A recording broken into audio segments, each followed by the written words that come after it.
The President of the Republic of Namibia has passed on today, Sunday, 4 February 2024. Omukulembeze w'eggwanga ly'e Namibia afudde Hage Geingob ng'ono wafiiridde aweza eky'obukulu 42 era afudde ekirwadde kya kookolo. Bino ebijjidde nga Pulezidenti Geingob ofiisi y'ebadde yakalangirira nga bw'abadde agenda okutandika okufuna obujjanjabi bwa kookolo ssabbiiti 3 emabega ng'afiiridde mu ddwaliro lya Lady Pahomba Hospital mu kibuga ekikulu ekya Namibia Windhoek wakati mu kulabirirwa kwa mukyala we n'abaana be abamubadde ku lusegere. At his side was his dear wife, Madam Monica Geingob, and their children.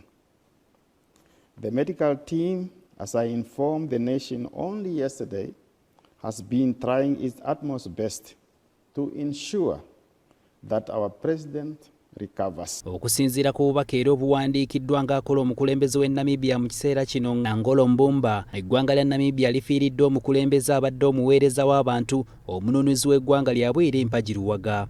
Ono mu ngeri y'emu asabye bannansi bonna mu kiseera kino ekyokunyola okusigala nga bakkakkamu nga gavumenti bw'ekola ku nteekateeka z'okukungubagana okuziika omugenzi era nga byonna ebinaba bisaliddwawo baakubitegeeza eggwanga.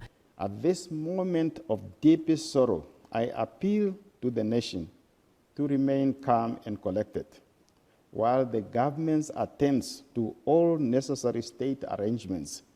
Kinajjukirwa nti Pulezidenti Geingob era abadde yatandika obujjanjabi bwa kookolo oluvannyuma lw'okwekebejjebwa abakugu ne bakizuula nti alina kookolo w'ekyenda ekinene. Wabula ng'ono yasigala agumya bannansi nti wakugenda mu maaso n'emirimu gye wadde nga yali ku bujjanjabi. Mu mwaka gwa 2013 ono yalongoosebwa obwongo era bw'atyo n'alangirira nga bwe yali asimattuse ne kookolo w'akatungulu k'abasajja oba kiyite prostate cancer, so nga n'omwaka oguwedde yavaayo n'alangirira nga bwe yali alongooseddwa omusu omunene ogw'oku mutima mu ggwanga lya South Africa.